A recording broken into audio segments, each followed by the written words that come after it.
we like to say cosmically aware, and we're counting down. Good afternoon and welcome to this special meeting, which is a joint meeting between the Westborough Board of Selectmen and the Board of Health. It is Friday, October 23rd, 2020. It is 12:03 p.m. and this meeting is being conducted remotely. I am opening the meeting for the Board of Selectmen, and Dr. Ehrlich is chair of the Board of Health, so I'll have him open their meeting. And I call this meeting of the Board of Health to order as well. Thank you. So I will read the governor's orders and then we'll get right into our meeting. So pursuant to Governor Baker's March 12, 2020 order suspending certain provisions of the Open Meeting Law, General Law, Chapter 30A, Section 18, and the Governor's March 15, 2020 order imposing strict limitation on the number of people that may gather in one place, this meeting of the Westborough Board of Selectmen and Board of Health will be conducted via remote participation to the greatest extent possible. Specific information and the general guidelines for remote participation by members of the public and or parties with a right and or requirement to attend this meeting can be found on the Town of Westborough's website at town.westborough.ma.us. For this meeting, members of the public who wish to watch the meeting may do so in the following manner: through Westborough TV, live through cable on Charter and Verizon, through YouTube or streaming from your computer. No in-person attendance of members of the public will be permitted, but every effort will be made to ensure that the public can adequately access the proceedings in real time via technological means. In the event we are unable to do so, despite best efforts, we will post on the Town of Westborough's website an audio or video recording, transcript, or other comprehensive record of proceedings as soon as possible after the meeting. Okay, with that out of the way, we have one agenda item before both boards today, and that is a discussion vote regarding actions and or guidelines related to Halloween. So I want to thank several town officials here. We have our Chief of Police, Jeff Laurie, on. We have our DPW Director, Chris Pant, on. I believe I saw Jen Kirkland, our Recreation Director, on as well. I can't see her on the screen, so I think she's still there. And we have our Director of the Board of Health, of course, Steve Bakari, on, as well as our Assistant Town Manager and Town Managers. So this meeting has sort of come out of other meetings, as these things sort of do. We've worked closely as two boards in the past since the COVID pandemic. And there's been a lot of concern raised in the community regarding the upcoming Halloween celebration, specifically trick-or-treating. And so Dr. Ehrlich and I agreed to call this meeting to have this discussion and to provide some information to the community. So with that, hi, Dr. Walsh, thanks so much for joining us. With that, Christy, I think we wanted to start with Jen Kirkland to provide an update of the events that are going on and that to provide the community with an update of those safe events. Yeah, so in the beginning of the month, we did work with Jen on a flyer that just outlined the CDC guidelines and then also listed several events that were taking place that were in response to those guidelines. So I think Jen's just going to mention those now. Hi, everyone. So yeah, we have a few things that we've been doing, and I also have a few events that the library is also hosting. So starting at the middle of September that went through the middle of this month, we did a Scarecrow Contest where residents built scarecrows and put them in different businesses in town. We had a lot of participation on the voting side. So we saw a great turnout there.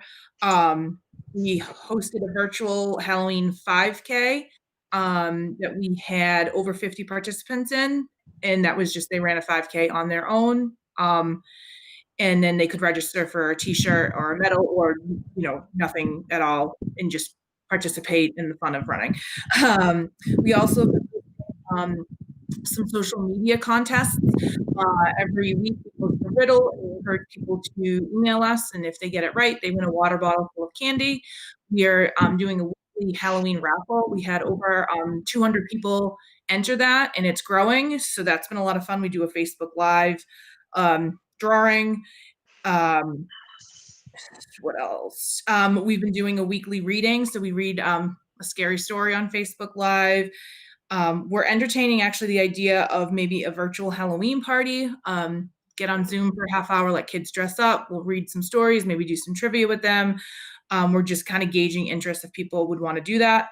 The library was hosting a fiesta with Rockabye Baby Beats. There's some details on that on their website. They also put together a teen scavenger hunt for candy. I don't know all the details, but again, that's all on their website. So that's just some things, some other options for Halloween fun that are available in town. Great. Thank you very much. I appreciate the creativity, the continued creativity and energy that your department, and certainly the library, put into making the most of clearly what are ongoing challenging days for all of us, regardless of your age. Dr. Ehrlich, did you want to open the meeting with anything specific? Sure. Yep. So one of the things I think is important to do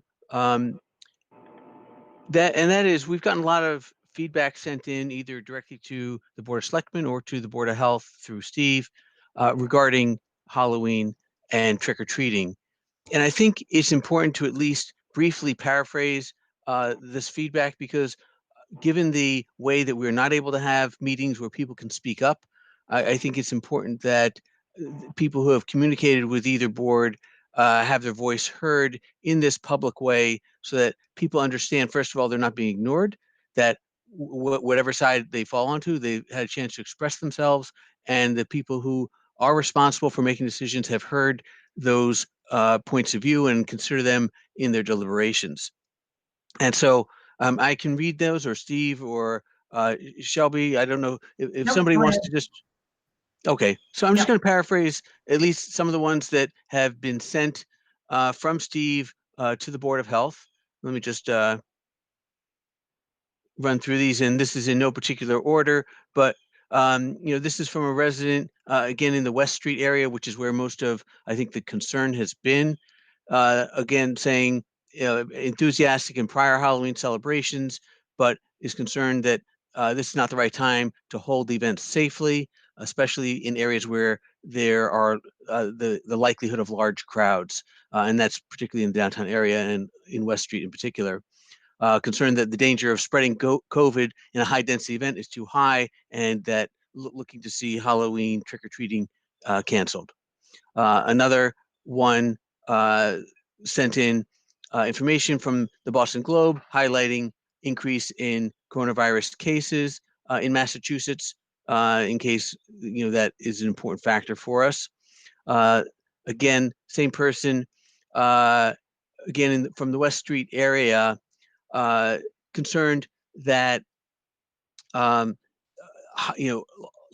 people coming to West Street or that area from other parts of town or from other towns, in particular, as other towns are canceling their Halloweens, will that increase the likelihood of people looking for, well, where can we go, and winding up in Westborough? It notes that many people park in the Armstrong or Gibbons lots so that their kids don't have to walk all that far. It says some people are coming from as far away as Worcester because it's perceived that trick-or-treating is safer in Westborough, which I take as a compliment, but I understand the issue involved here. Other concerns that were expressed there, let me just see. The Westborough High School Student Council traditionally runs a haunted house. Now they're going to have a spooky stroll. They want to know if that, would meet things, and I think we can take that separately. So here's one from a resident that basically says, I understand a group is concerned, urging you to ban or forbid trick-or-treating, and this person then goes on to say there are plenty of neighborhoods in town where children can safely trick-or-treat. Neighbors have already made plans to do so, that having the children, they'll wear a mask, there will be social distancing, leaving candy out on tables at the end of driveways, etc. And so, I think the concern here is that we take into account that different parts of town have, different likelihoods of, are there going to be large crowds or not, and encouraging people who don't want to participate in trick or treating to turn off their porch lights as a way of indicating that this is not the place to go. Let me just see, we only have a couple more. Another comment from one of the West Street neighbors, and typically saying, the crowds are so big on West Street, you don't open the door, you just stay on the porch because they never stop. They just it's sort of a nonstop stream of dense packed kids. And I think that covers most of the feedback there. If I've missed some to anyone, here's one more. Again, another concern that kids from towns where trick-or-treating was canceled may come to Westborough. And well, let's suffice to say there was one or two others in support of trick-or-treating, and more have been opposed to it. And the ones who are opposed are almost exclusively coming from areas affected in the downtown area. So that, I think, reflects the concerns of citizens. And I think that sort of sets the stage for what's going on.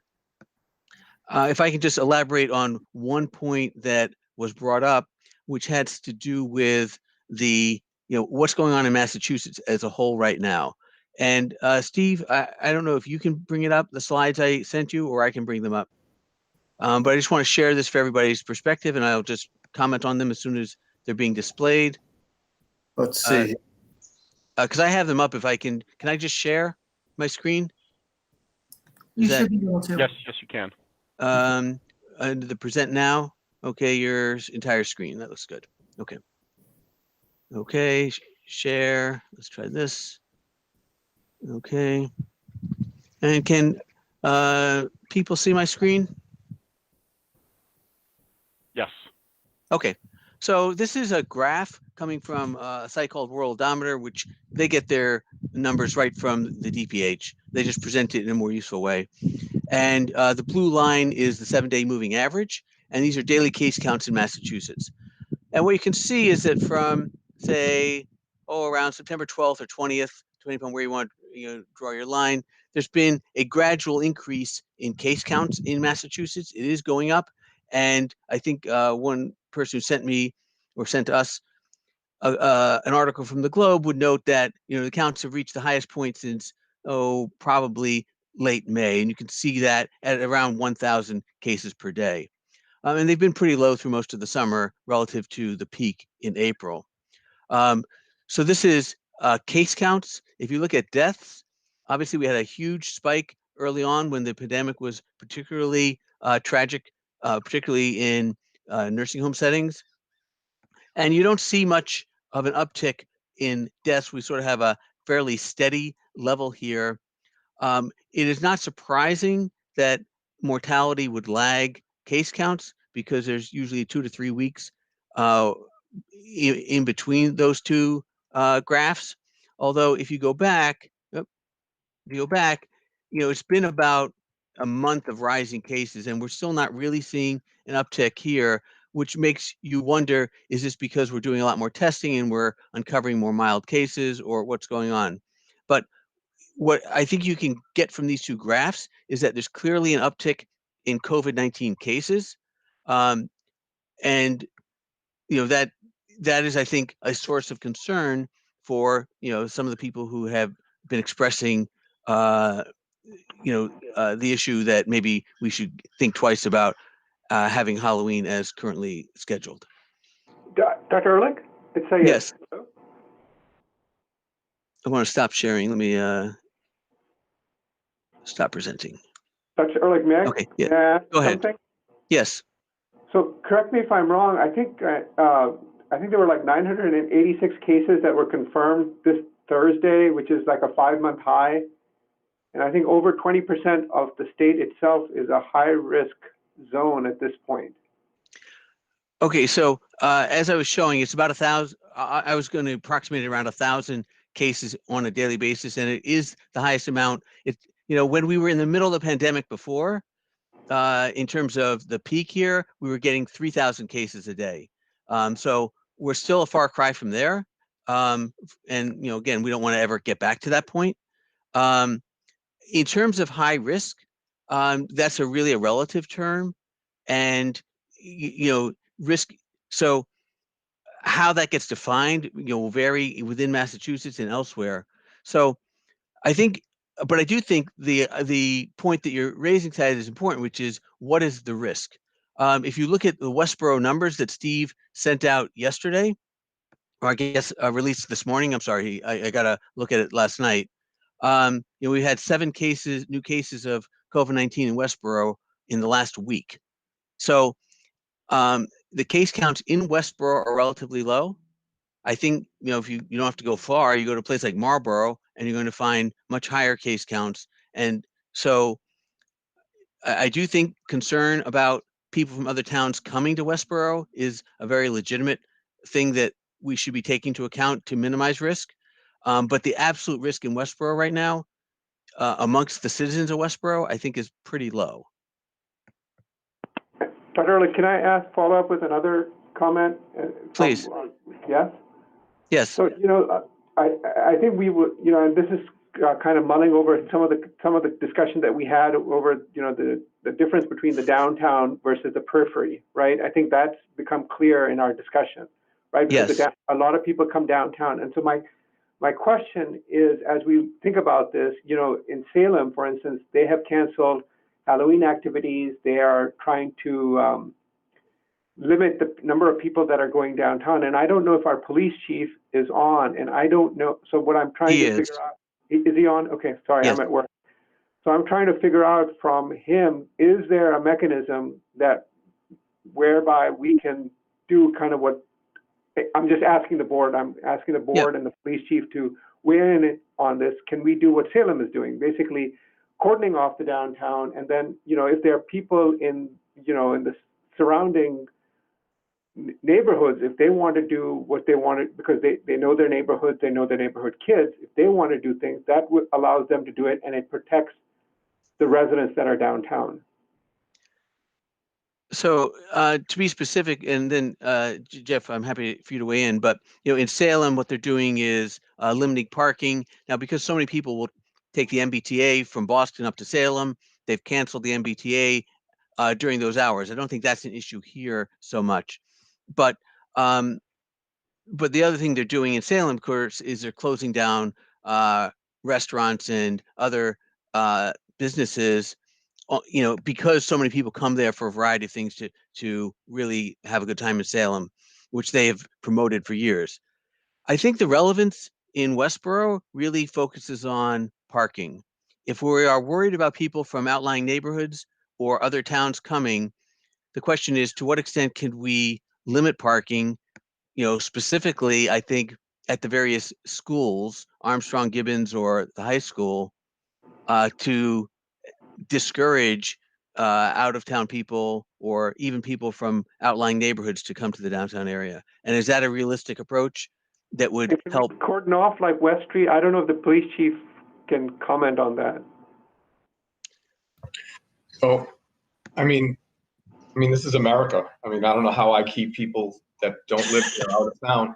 I don't have the staff, quite frankly, to do that. Are you from Westborough? Are you from Worcester? Okay, you have to leave. The legality of that. The other is, my fear is, and this was brought up to me earlier, I start closing roads down, West Street, Charles Street. You're going to have other neighborhoods, they're going to want their roads closed. That information is going to get out. Well, let's go to Westborough. Just as the good doctor was saying, you're going to have a lot of people that are going to be attracted to come here because, look, they're closing roads now. We can socially distance. And then what good is closing that road? They're going to be all on top of each other. You can close these roads down. You can do whatever you want. They're still going to be all over each other. And then you're asking the police, are we going to be yelling or dealing with kids and parents? Oh, you got to separate. It's almost impossible. Now, every year for Halloween, we put extra patrols on. We have a plan in place this year where there'd be 3 extra officers on duty. But I mean, you're talking a block party event. I mean, I just don't have, especially with everything going on with COVID, the budget to say, okay, I'm bringing 15 people and 10 reserves in to close roads, to move cars that are moving cones and parking in certain areas. I mean, you know, the Commons, Bay State. I mean, I have no authority to tell people they can't park there and then walk to the neighborhoods. I mean, this is something I think for you folks to decide, is this something you want to have? This event you want to have, just like we've canceled other events? I mean, this is awful, you know, feel bad for the kids and the people in town that want to celebrate and go out and trick or treat. Don't forget, it's on a weekend night, Saturday night. You know, so we're going to be here. We're going to do what we can to the best of our ability to manage it, but just realize people are, they're going to come in close contact with one another in groups. It's just, there's no way we're going to be able to, even some of the events that we've had that we try, town meeting, you know, we do our best, right? But there's still people that are going to be in contact with one another. And of course we can encourage people, you know, wear masks and all those things. We see them, you know, friendly reminders, you know, but kids are kids, you know, especially some of our teens. I mean, I don't know if you drive around, you'll see there are congregations of kids every day in different parts of town that are not socially distancing and whatnot. Now you're going to have this large scale event. So I am opposed. I don't know how we would do it to closing streets in the downtown. We could try with our DPW director, Chris Payne, to you know, put cones out or barricades to limit parking and parking lots in different areas. But if you're asking me, do I have the personnel to station there? Someone's not going to move that cone and pull in there. And now you want me to start towing all these cars? I think that, you know, I don't know. yeah, so I mean, during like a snow emergency, right, we basically say you can't park on the street, right? All the cars have to be off the street. This seems to me like something where that would be a prudent precaution to take on Halloween night, is just to treat it like a snow emergency, say no cars are allowed on the street. If somebody were to see a car on the street and they wanted to call and complain and have it towed, I don't know what sort of contact we have with towing companies to have a tow truck come out there and tow cars, but whether it's in a, you know, Armstrong parking lot or on the street, that, you know, you don't necessarily have to have 15 officers patrolling and asking people, you know, are you from Westborough? Are you from, you know, somewhere else? Because I agree that's just not feasible. But in terms of cars, that I think is probably the driving force in terms of how people would get here from some other community. My So feeling Nathan, I guess my concern there though is, sorry, this is Ian.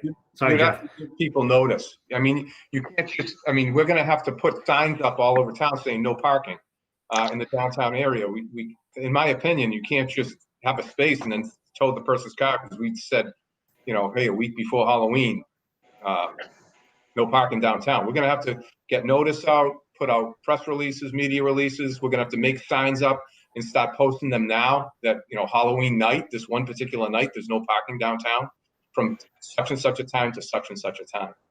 Yeah, and I think my concern, and thank you, Shelby, my concern there is, I guess we're going to tell our downtown businesses that are already suffering, and small businesses, that, sorry, you got to close your businesses on a Saturday night because we're not going to allow anybody to park downtown.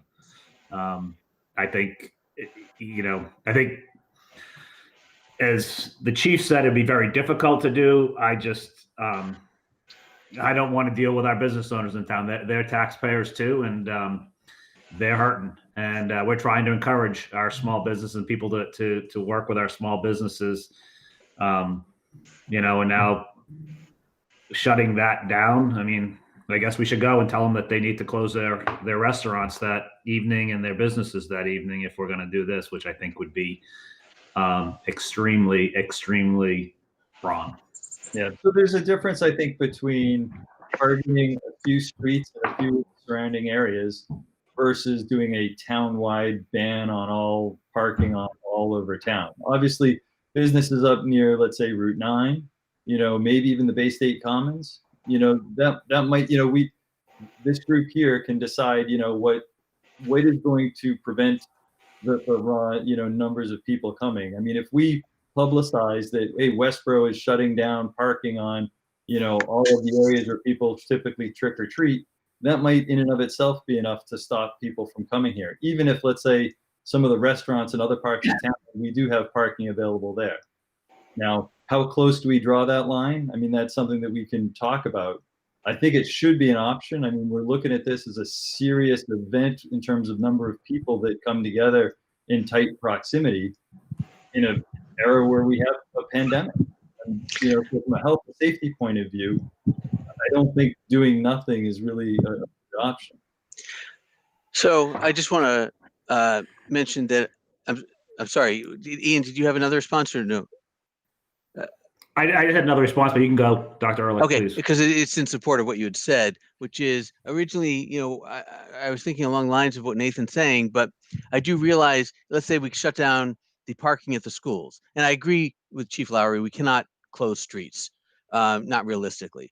But if you shut down parking at the schools, you know, if the indirect effect of that is everybody goes to Bay State Commons to park, and now you want to go to Tavolino's, you want to go to Ted's, and you can't find a parking spot, that's not any better for the restaurants than if you had just told them to shut down. So there can be knockoff effects depending upon, one decision having, predictable consequences. In both directions, though, in terms of if you're parked at Tavolino's and you're thinking about getting dinner anyway, maybe you actually go there and you wouldn't. I missed the last what he said. I was going to say that if you park, If you could repeat that, sorry. you might be more likely to stop at somewhere because of just the way foot traffic works. When you walk past the store, you're much more likely to go in there. Parking in the neighborhood where you're trick-or-treating, it might just be in and out. Whereas if you're parked at Bay State Commons, you might actually stop and get dinner. So Well, go ahead, Alan, sorry. I think about the scope of where you might say no parking. So we say no parking in the 3 school parking lots, Armstrong, Gibbons, high school. We say no parking on Church and West and Blake and the John Street and the cross streets in that area. We eliminated on West Main Street. We do have restaurants on the Rotary and near the Rotary who use that on-street parking for not only because they're open limited, maybe internally, but because of their takeout business. And Fridays and Saturday nights are the busiest nights for those. As I've talked to restaurant operators and owners in town, and to give the impression that we've closed parking on the Rotary. Now maybe people go park in Bay State, and people might have to walk further from parking in Bay State to get to Tavolino's or Ted's or the other restaurants there as well, and that works. And we don't, we have no right to restrict parking in that private space.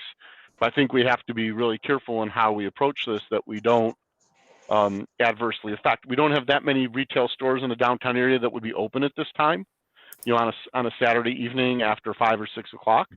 And so it's really about making sure whatever we do, we don't impact the businesses that need that on-street parking to operate their restaurants and their takeout and their curbside pickup services.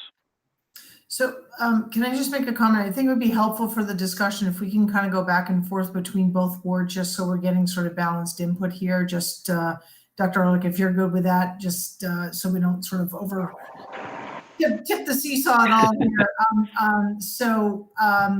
As best as we can. I'll turn it back over to you, Dr. Ehrlich, and then I think Ian has a comment. Okay, so I think, there are these logistical issues that I think the several members of the Board of Selectmen have raised. I think from my perspective, looking at it through the public health perspective, I think, it's pretty clear that there, as I think Dr. Walsh said, there's a difference between the outlying neighborhoods and the downtown. And I want to just get a few things out of the way so that the conversation is focused, and we're sort of doing this naturally, but it's good to specify exactly what we're saying. The only concern that I have for trick-or-treating in general in Westborough is these crowds in the downtown area. That it doesn't mean that there are no concerns elsewhere, but we've already put together a fact sheet that Steve will be distributing that emphasizes good trick-or-treating practices, such as wearing a protective mask, not just a costume mask, people who want to give out candy, just setting it out and things like that. So that all can be done. And I think that can allow for a safe trick-or-treating experience wherever you're not having very large crowds. And so the issue really is in the downtown area where we historically have been having large crowds, people on West Street describing 500 kids coming through, in the evening in a 2-hour window as being, sort of typical in the last couple of years. What is it that the town can or should be doing in that situation? Should the people who are concerned just not participate in trick-or-treating, turn out their light and avoid problems that way? Or is there something more we should be doing? So from the health perspective, that's the only question I think that's really before us. And if Dr. Hashmi or Walsh disagree, they can obviously weigh in, but that to me is the crux of it. And, in terms of what we do, is there something the town does, or is this an individual thing where people on West Street need to decide, are we participating or not, or any of those downtown streets? Thank you, Dr. Ehrlich. I think you summed a lot of my thoughts up accurately. I have a couple comments here. So I think we've talked about infections, positive rates are on the rise in Massachusetts and nationally. I think I want to remind the public and all of us here that as individuals, families, business owners, town government as a community, we have worked so hard to bend the curve, and we did it together. And I think probably when we were heading into those dark days of April and May, I'm sure there was, at least for me, there was a lot of doubt of, can we actually do this? And we did it. We did it through vigilance and safe practices. I understand we're all tired of this pandemic. I'm tired of it, but the pandemic doesn't care how tired we are. And it will continue to spread in the absence of our vigilance and safe daily practices. I want to remind folks that at the end of this October, our children that are part of the hybrid learning program will have had 10 days, that's 10, 10, of in-school learning. If we are vigilant, and they and their teachers will benefit from 8 more days of in-school learning before a district-wide shift to remote learning for the 2 weeks following Thanksgiving. We owe it to our kids, to the teachers, to the families who are trying to work around an already challenging schedule to keep the curve flat as possible in order that we don't lose more in-school days. We don't want to undo the difficult and necessary work of our schools and the staff for a night of gathering candy around town. Door-to-door trick-or-treating in large groups in neighborhoods outside of your own, I think, is dangerous. And I think it speaks to what Dr. Ehrlich just said. We're not saying that individual kind of groups that have already, have small gatherings outside planned. That's not what we're talking about. We're talking about a convergence downtown and in neighborhoods that are not your own. This year, we should celebrate Halloween, I believe, as if we would a pandemic birthday party, if you will. Outside with people in small groups, adhering to Massachusetts and CDC guidelines and such. I love Westborough's tradition of trick-or-treating. I dress up, I go out, I love it. And I love the energy that fills the streets with kids and adults alike. But this year, it is just not worth it, folks. No one wants to lay the seeds for what could be a super spreader evening. We'll get through this. There will be other Halloweens, hopefully a huge celebration in 2021. Until then, we have to decrease the risk and protect what matters: lives, livelihoods, and learning. I think that the town, just one final part of my comments, that I think that residents are looking for us not to block streets. I'm not in favor of that. I think we just need to make a definitive statement. And we have seen this in many social media posts, direct phone calls, at least in my experience, and emails. And we've heard from all sides of the matter. So it comes down to us leading the community And so I recommend that any sort of statement that we put out speaks to that Westborough residents should not trick or treat door to door, that Westborough is not open to trick or treaters from other communities, and that celebrations should be personal and private and adhere to Massachusetts and CDC guidelines that have kept our community's COVID numbers stable and low. And of course, if you don't feel well, don't celebrate, don't participate, even in small groups. So thank you for the opportunity to take up a couple minutes and share those prepared thoughts. Yes, Ian. Thank you for that, Shelby. Personally, I respectfully disagree. I think this is, I think from CDC guidelines, I think Dr. Ehrlich mentioned it's what's been put on the flyer that's out, that there is safe trick-or-treating practices. I think, like in many things, including the schools, we need to ask people to take responsibility. People have to take personal responsibility. I think we can put some messages out, something that Selectman Marshall said, that, publicize that, hey, we're trying to be safe. We don't want people traveling from other towns. Again, as Chief Laurie said, we can't control that. We're not closing our borders. It's not legal to do that. But I think it comes down to me to people taking personal responsibility. We can give them the guidelines.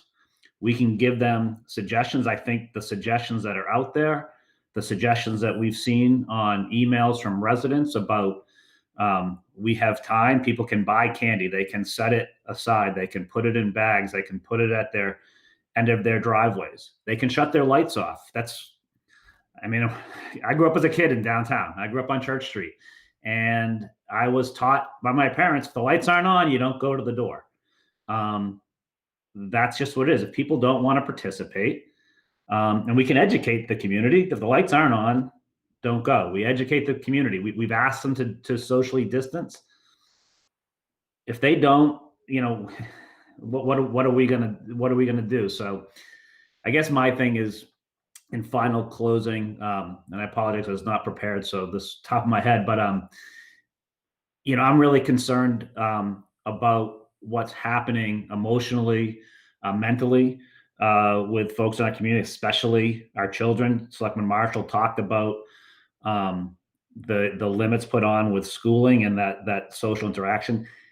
Taking another thing away from them is just, it adds to that concern. These are emotional times. Yeah, it's tough decisions we have to make. You don't want people going to say, but we have to ask people to take personal responsibility, follow guidelines, put out those guidelines, remind folks of that. But, saying no and banning it, it sounds like me watching a Christmas story on TV that we're, although this isn't Christmas, this is Halloween. I don't know. I guess my personal take is, I think let's educate, let's ask people to work as a community and be safe. But canceling it, I think, to me, raises a whole another host of issues that we have to be concerned with. And Nathan? So I hear what both of you guys are saying, and I actually agree with a lot of what you're saying. I want to bring up one other perspective, and this was alluded to a little bit, but not quite stated, and I want to make it explicit, is that there's kind of two sides. There's a supply and there's a demand, right? So the kids want to do it. They want to go out there. Some of the parents want to get involved too, but there's also the supply side. If everybody on your neighborhood turned out your light, it's going to actually be pretty boring. You're going to whip around your neighborhood. You're going to be home in no time. You'll have seen one house, right? What we should really be doing is having very strong messaging to both our community, to other communities that may come into our community, to say, look, this year, scale it way back. Don't buy as much candy. Don't give out as much candy. Turn out your lights when you're done, right? This is the sort of thing that, I know that in my neighborhood, by the time it gets a little bit dark and everyone starts turning out their lights, it's not even worth going out anymore for the kids because everybody's lights off at that point. So I do think that the community can do this. I think that we have it within our ability to restrain ourselves. I do worry about the outside people coming in, though, people outside our community. And the fact that that is such a big concern to the people in West Street or that area, and that they know this is going on. They might have tolerated it in the past, but I think now they want to work with us to try to figure out how do they scale it back. And so I think that if we had a very strong message to people saying, look, the town of Westborough is telling you to scale back.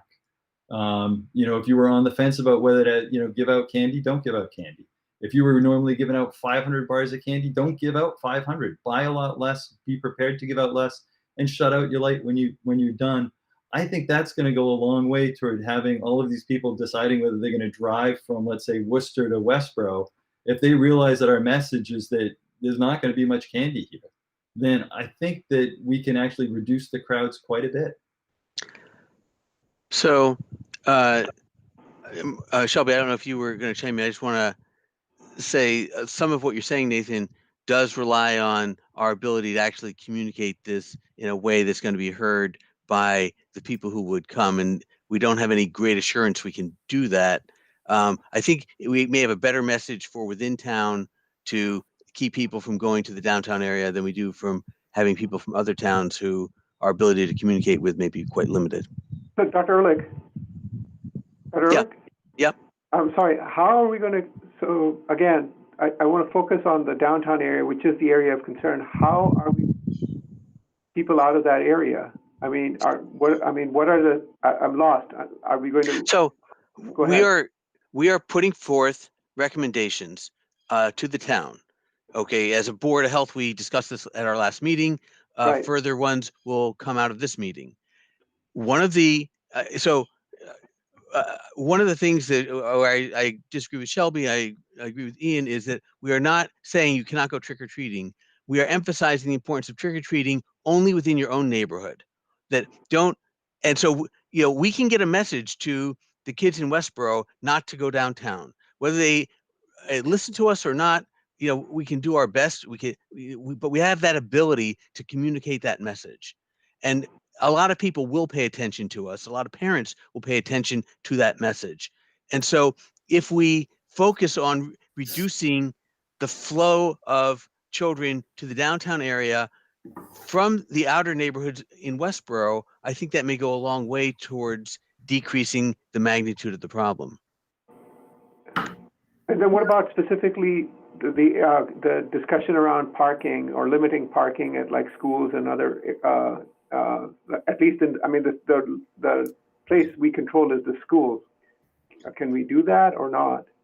Yeah, that's what I was going to comment, Syed. So if I could just jump in, I think that's something that's under our control. Those are town buildings. We can work with the school department, but I think that the initial thing of, I know we have the DPW has some barricades, school probably does too, but I think if you closed off the 3 schools downtown from parking, I think that would solve some, especially with those from folks coming from outside of that area or outside of town from parking and then going into the downtown neighborhood.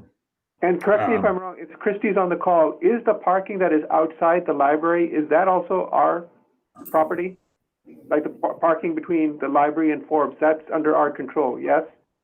Yeah, yep. The one on the spots next to Forbes are, yes. Okay. And what about the golf course? You got a restaurant there. Yeah, with the restaurant, I don't know that you would want to do that. I don't know that you could. So we don't own the land, so we don't own it, or are you saying that it's just? We own it, but someone leases it from us, and I would have to look at the lease, but I can't imagine that we'd be able to block the parking for the restaurant. So if I may, I think maybe I didn't speak eloquently or they were taken out of context. So my comment about we should not be doing door-to-door trick-or-treating is really in any neighborhood recommend that people aren't crowding in small areas on the porch. So I guess this concept of one-way trick-or-treating, all these nuances, so Dr. like you said, put candy out on a table and spread it out so people can kind of grab and go. That's what I'm talking about. So when I say we shouldn't do door to door, that's what I mean, like large throngs of kids in any neighborhood kind of going to the door. It creates a problem given the pandemic. I think that absolutely people that were planning small gatherings, and that might be a neighborhood who's already said, hey, we've got 12 houses, we all know each other, and we're going to do like a little parade. I've already heard about that. We're going to do like a parade, and then we're going to put candies out. Absolutely. I think that's in the spirit of what we're all talking about. What we're trying to eliminate are large groups of people congregating to convene and not be safe. I do think it is imperative that we say as part of that communication, and we have a number of vehicles to do it. We could do it through the billboard signs. We could do it through the community advocate. I'm positive they will support us. We have a website. Jeff has a huge distribution list through his press release where we could say Westborough is not open to trick-or-treaters from other communities. There is absolutely no harm in saying that. I don't think we want to limit.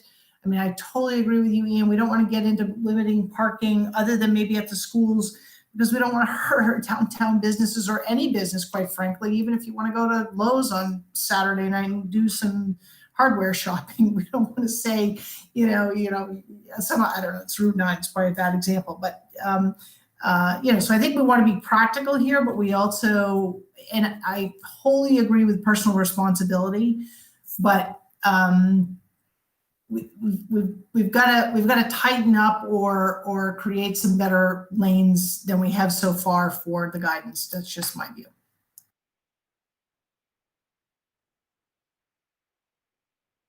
I think Alan had a. Alan? If I may, so looking back, Halloween's not a town event, right? Looking back, the only time I can see where the town took action related to Halloween was several years ago, when on Halloween itself there was an ice storm, and the town did ask people to reschedule Halloween to that was midweek to the weekend. So I think it was Friday night, and set hours, and asked people to do that. Now, I'm not sure it's our place to tell people you can't trick or treat, but I could see us saying that, we strongly recommend that people don't trick or treat. But if they choose to participate, that they do so following, and we have draft guidelines that the Board of Health has put out, that they do so, they stay in their own neighborhood. It's groups, small groups, social distancing, and following the protocols that the Board of Health is recommending based on the state and the CDC guidelines.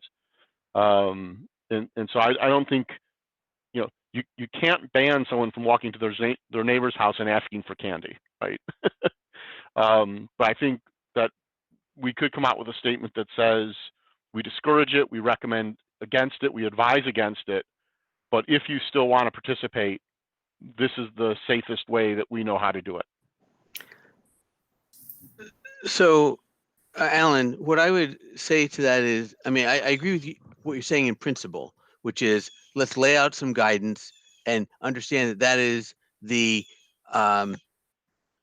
that is really the scope of what we can do in a way that's realistic.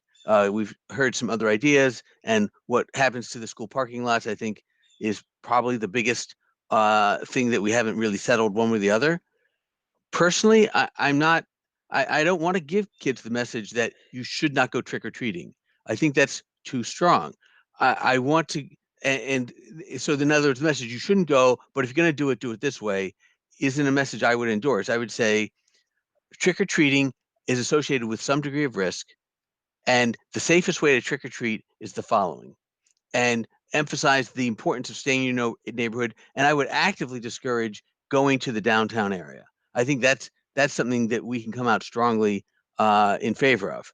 But I'm not sure I want to go as far as trying to say we discourage it for the reasons that Ian brought up, which is particularly, I do think that the mental health issues this is a thing that many children really look forward to. Whether they should or they shouldn't is irrelevant. They do. And so I feel like it is the equivalent of like canceling your birthday party or something like that. It's like, okay, what's the big deal? It's just a thing event. But when you're a small child, I'm going to leave the teenagers out of this, but when you're a small child, I do think it's a big deal. You're 7, 8 years old. And I think to the extent that we can have some degree of normalcy through the pandemic, it's healthy psychologically. And we need to be able to maintain normalcy in the safest possible way. So it's a tough balance to strike. But I think everything we've heard negative about trick-or-treating this year has to do with the downtown area. So let's figure out how we can make that problem better, as opposed to a general town-wide discouragement of any and all door-to-door trick-or-treating. Okay, then I would move that we craft that message, that we plan on closing off parking at the 3 schools, the Forbes building, the Harvey building. This town property has about a dozen spaces, and that we move forward in that way. And Steve, are you still there? It's Sayed. Yes, I'm here. So that statement that you had created, I believe, correct me if I'm wrong, I'm sorry, I don't have access to it, but it did have the high, moderate activities, right, as well as other activities, as Jen had alluded to, right? Does that include that? Sorry. Well, I didn't specifically mention Jen stuff. I took it right at the CDC's Okay. recommendation. So I think basically it does have the things we're asking people to do to decrease risk, and then it has we are encouraging people to do alternative activities such as decorating your yard, holding virtual costume contests, pumpkin carving events, and celebrating with members of your household with a Halloween themed meal night, that sort of thing. Okay. So. And so that's great. And then Christy, is it to follow along this discussion about the downtown? Is it possible for us as a board to, like on our signage, on what is it, as you come into downtown and those electronic signboards, is it possible for us to put signage to the effect that we recommend not trick-or-treating in the downtown area, or some message along those lines? Because that's under our control, yes, those billboards? Yeah, I mean, we do have the electronic billboard that we can put on the Rotary, but I would want to be very clear from these boards what you want that to say. This doesn't sound like we want to say no trick-or-treating. No, but just exercise, I don't know. Can someone help me out? Exercise caution, trick-or-treating in the downtown area? The message I would give is trick-or-treat in your own neighborhood only. Okay, there you go. That's a nice, simple message, and Dr. it'll fit Ehrlich, on a the man. billboard. Yes. I'm in complete agreement with that. I think that is a great comment, Dr. Ehrlich. Thank you. And I think that should be actually, Dr. Ehrlich, that is the message I think that should come out of this meeting, right? It's simple. Instead of big fancy words, just trick or treat in your own neighborhood. I just want to add one more comment, and that has to do with the CDC. And just to make it clear, the CDC has not come out against trick-or-treating this year. They have advice as to how to do it safely, and I feel like we should mirror what the CDC is saying, in trying to emphasize how to do this safely rather than to ban it altogether.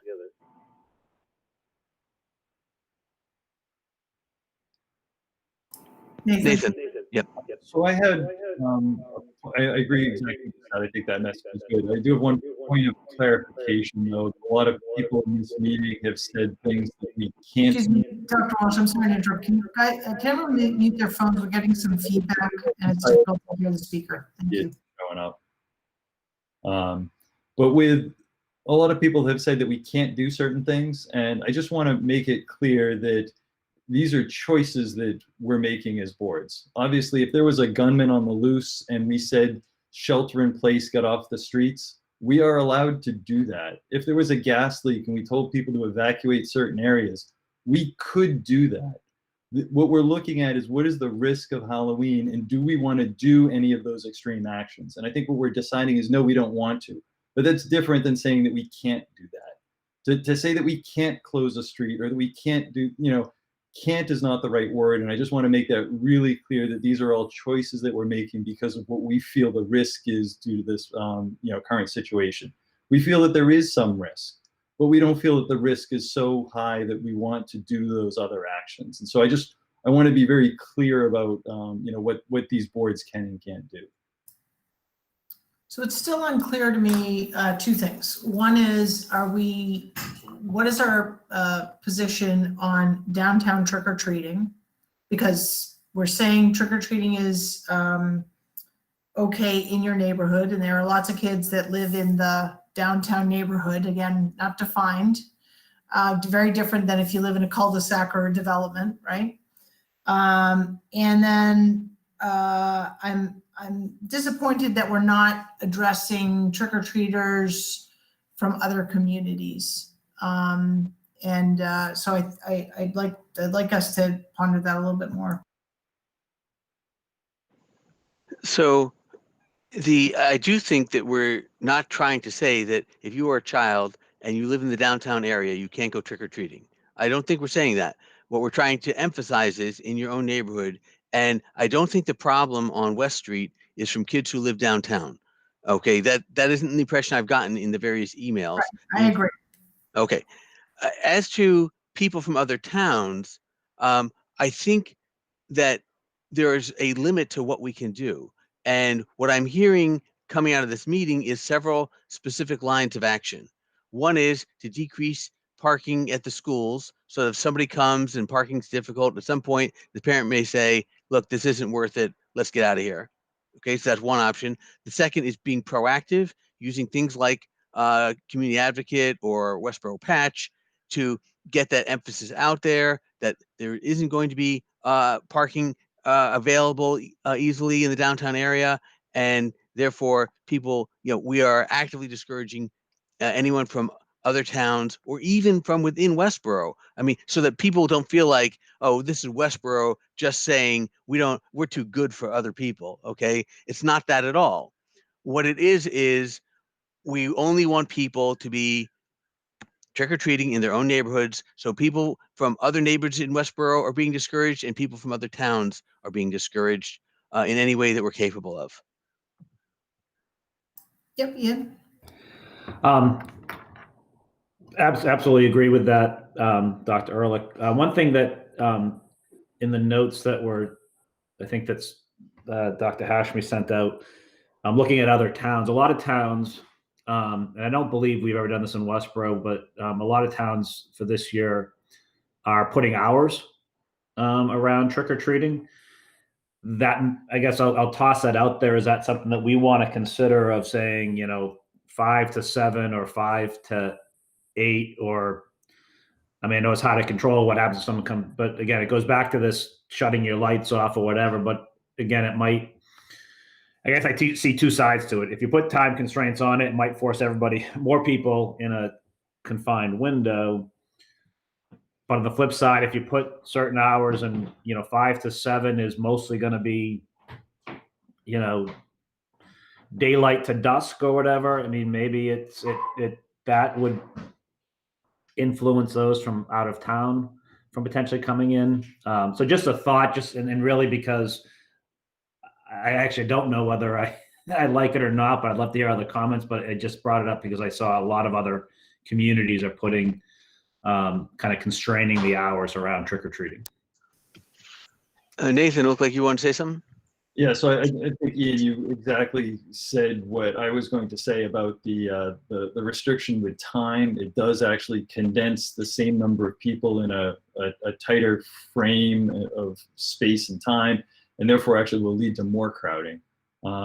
I think that something like limiting the amount of candy that you're planning on giving out is a much better solution, because you can decide to give it out starting at 5, and other people might decide to start giving out at 6. And other people might start giving out at 7. And what that would do is actually just spread out the people. And so I think that would be more useful than a time window. At least that's my personal feeling about the time window restriction. The other thing I'm sorry, Alan. if you want to say something, feel free. Yeah, I was going to say, I'm not sure we need a time window. My experience is that, it generally starts at 5:30, and generally by 8 o'clock, most everyone's done. Maybe it's the parents escorting the little kids who get tired first. So I'm not sure that we need to specify a time window. So I don't want to specify a time window because at some level that is almost an endorsement of go ahead and trick or treat during these hours. What I would be in favor of is as part of our recommendations that trick or treating end by a certain time. And if we want to say 8 o'clock, we are encouraging all trick or treating to be over by 8 o'clock. I think that may have some merit.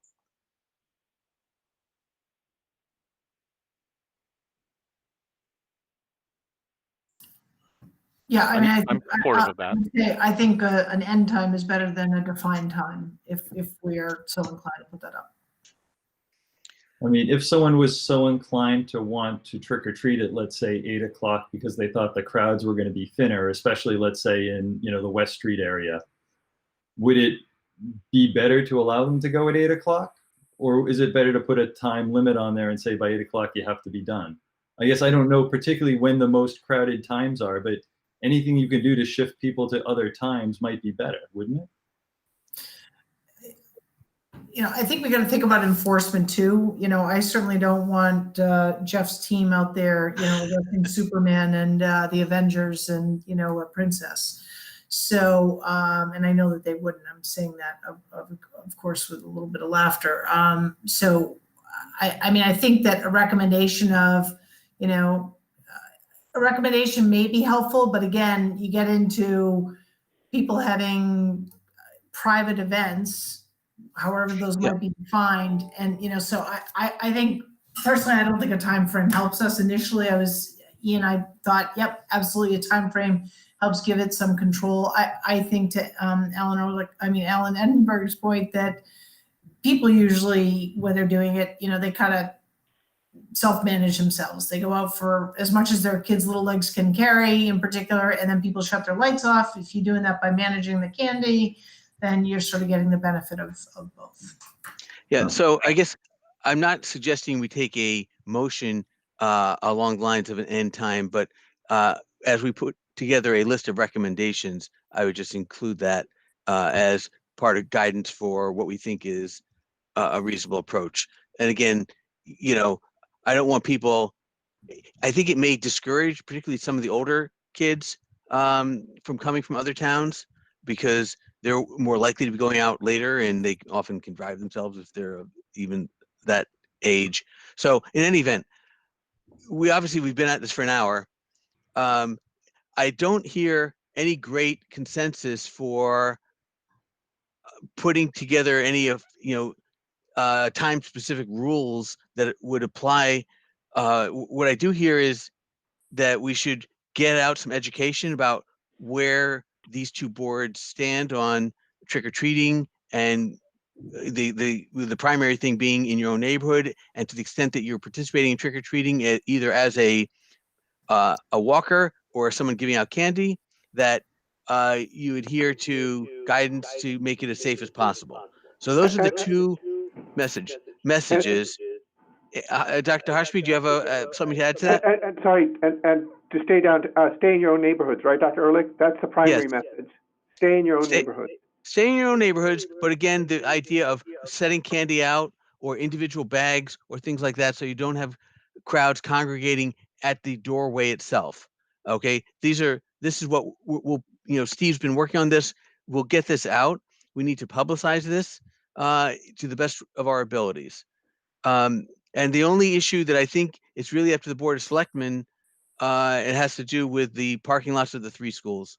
And so I think from the Board of Health's point of view, we will all work with Steve to make sure the message is crafted. It can obviously be shared with Christy and the Board of Selectmen to make sure we're all on the same page and for any feedback for modification.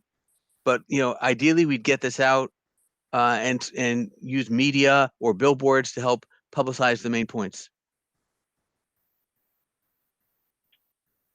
Thank you. I agree with that. I think that there's a Board of Health role here and the Board of Selectmen. The Board of Selectmen's role, of course, is these buildings, and again, in conjunction with the school department. But I think Selectman Edinburgh had sort of crafted a motion, which was a formal one, but I think in terms of the three schools, the Forbes building, the Harvey building, I think, again, town properties that have parking within neighborhoods, the consideration there was to kind of block parking in those things. I believe, Alan, is that what you had? Yes. Did I miss any that you had said, or because I thought those were all? It'd be the schools, the parking at the Forbes building, and the Harvey building are the proximate to the West Street neighborhood that we're concerned about. I would, so I support that. So I support that on parking. I don't think it should go beyond there. Again, I'm going to press everyone that I think we need to have, when we think about the communication beyond our community, I think that Westborough needs to make a statement of, that extends the trick or treat in your own neighborhood message of something to the effect of residents from other communities are discouraged from trick or treating in Westborough. I think it's just going to be, we've got to say it. We're not going to ask for people's licenses or, Superman, where are you from? But I think we have to say it. So I don't know if we have support. Oh, Christy, I'm sorry, you wanted to say something? It's a little, it's different from what you just brought up, but related to the closing of the parking lots. I just want to be clear that we do need to work with the school about as to whether or not we can close the parking lots that night. And then also related to the Forbes building, obviously the back parking lot is open for the police. So, we could certainly cone off the ones on the side. But certainly the police department is 24 hours and needs to be available. Chris, I think it is. I think what Selectman Hashby said, and probably should have been clear, was those ones on the side across from the library. There's not a ton there, but I don't think a lot of people would be going behind and parking where the police Right. park. And were we going to check on the golf course lease, or are we just ruling that out and saying we're not going to touch that? No, I wouldn't touch it. Saturday night and the restaurant I know is open. I'm also a little concerned about a message of not, and this goes back to something about what Dr. Ehrlich and Ian said about not specifically targeting people from out of town. I think if we just say, please, I think, we also, as Ian was mentioning, we want people to at some point come back to us to patronize our restaurants and stuff like that. And I think if we just do that, I think if we just keep the message simple, please, do this in your own neighborhood, I think that'll be sufficient. Respectfully, Dr. Hushman, this is Shelby. I disagree with you. I think that we're in extraordinary times, and we're not discouraging people from coming from out of town to go to dinner. We're talking about, people coming in cars and bringing kids into neighborhoods that aren't their own. And while it should be self-explanatory, please trick or treat in your own neighborhood. I just think we need to have a stronger statement. But if that's not the consensus of the two boards, then that's fine. I'll just say that it is my strong feeling. So I believe. Go ahead, Dr. Ehrlich, sorry. Yeah, say, can you mute? I think we're getting feedback from you. Thank you.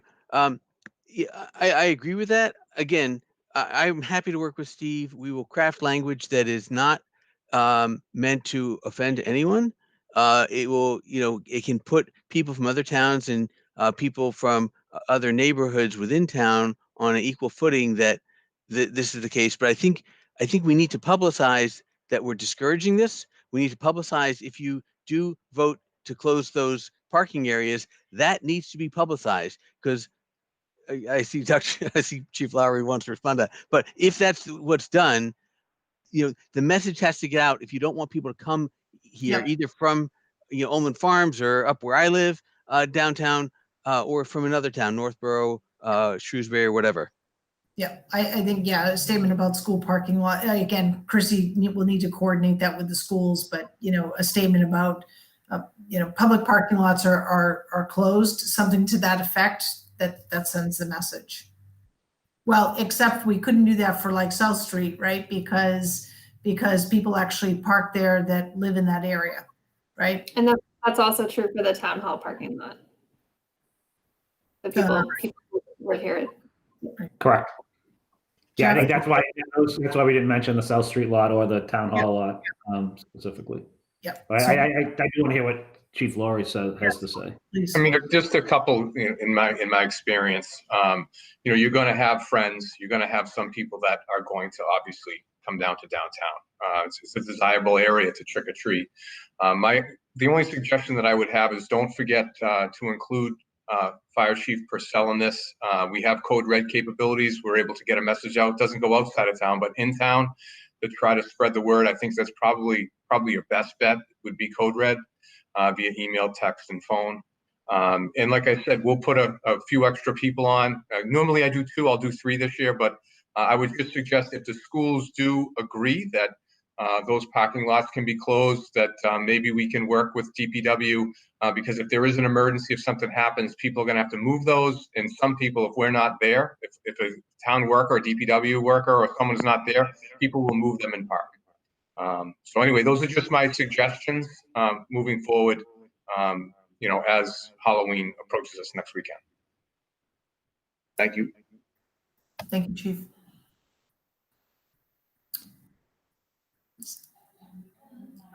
So Dr. Ehrlich, I feel I'll address the selectmen first. Is there anything else, Ian, Alan, or Syed, that you want to add that has not already been said? No, I appreciate the discussion here. I feel like we're in a really good place, both safety wise as well as community wise. So I appreciate the conversation. Thank you, Ian. Syed, you came off on mute. Did you want to add something that hasn't been already said? No, no, thank you. Okay, and Alan, you're still on mute, so I'm going to take that as no. All right, great.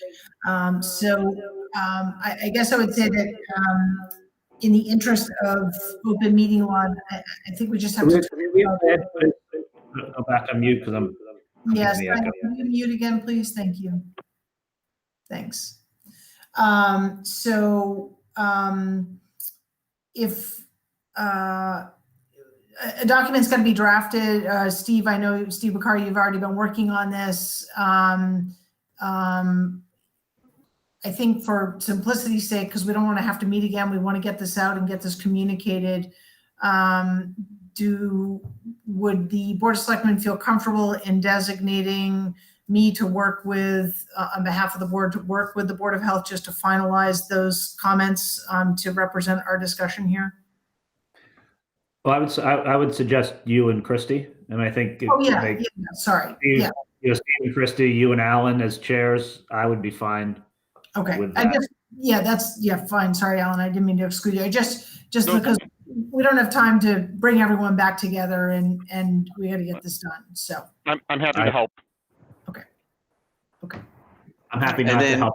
I'm happy to trust you guys. I would ask if Nathan and Syed are comfortable with me representing the Board of Health, working with Steve. I think the points have been vetted and they're not too far from where we were a couple days ago, with a little extra bit about how to discourage people from other towns and what we're doing about parking. Dr. Ehrlich, I have faith in you. Thank you, Syed. Nathan, do you have any particular points you think may not have been captured from your perspective? I think that all the points were raised. I didn't get a sense, though, whether people wanted to come as far as saying that we should encourage people to reduce the amount of candy that they're providing. I just want to get a sense as to whether that's something we want to include in the recommendation or something we want to leave out. But I'm happy with you and Shelby and Christy and Steve working to draft the document. I think my feeling on your question is that part of what the document can include is if you have concerns about large crowds of trick-or-treaters coming to your house, you can turn off your light and not participate in trick-or-treating, or B, buy a limited amount of candy and feel like you can engage, and that's that. So we will list some options of what people can do to mitigate the risk, and that would be one of them. I'm not sure I want to endorse that as we recommend this. So that if you're good with that distinction, I'm I good think with we're all set. As long as it's listed as an option.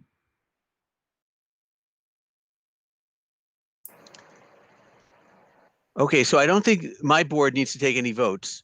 And I think it sounds like there's some questions that have to be resolved around can parking be closed or not. Do you take a tentative vote, or how do you deal with that? Yeah, I guess, Shelby, my suggestion here, if you don't mind, Go ahead. if we ask Christy to kind of work with Amber and the school department, we have our meeting on Tuesday, so I would say let's figure out what is happening, and then maybe we add it as I don't know if we have anything. I'm just trying to think. I looked at the agenda earlier today, but I think we could do a final vote then. I mean, I think it sounded like the indication that we have from the board is everyone was supportive of the parking lots if they were. So I guess it could be either way. We could take a motion now and then amend it, or we could wait till Tuesday once we find out more. I think we could have a motion that would authorize Shelby, myself, and Christy to work with police, fire, DPW, and the schools to limit parking where practical and appropriate In town buildings, in the area of the downtown neighborhood. Did you say DPW in that too? Yes. Okay. If that's your motion, I'd second it. Yep. Okay. So we have a motion and a second. I'll call for, is there any further discussion on Alan's motion regarding parking? Okay, hearing none, we'll call vote. Selectman Johnson? Johnson, yes. Selectman Hashmi?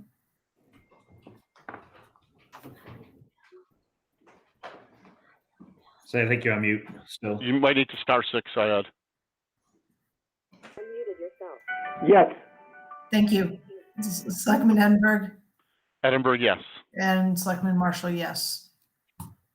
Okay. All right, well, we've had some great discussion for almost an hour and a half now. I really appreciate everyone taking their Friday to do this. I think it was necessary, and really appreciate the collaboration by the boards and town officials. So if there's no further business, I'll look for a motion from the selectmen to adjourn. So moved. Seconded. Or second, either one. You can take either way you want it. I just want to be done. Then she hit the door. Okay. We'll call vote. Selectman Hashmi. All right, buddy, take care. Selectman Edinburgh. Edinburgh, yes. Selectman Johnson. Johnson, yes. And Selectman Marshall, yes. Okay, so from the Board of Health, is there a motion to adjourn? I'd like to make a motion that the Board of Health adjourn. Okay, I'll second that. Dr. Walsh, Walsh, yes. Dr. Hashmi, Yes. and Dr. Ehrlich, yes. Okay, we're all set. All right. Thank you, everybody. Steve, Steve, I'll call you later today. Thanks, everyone. Have a great weekend, everyone. For TV. Bye-bye. Bye-bye.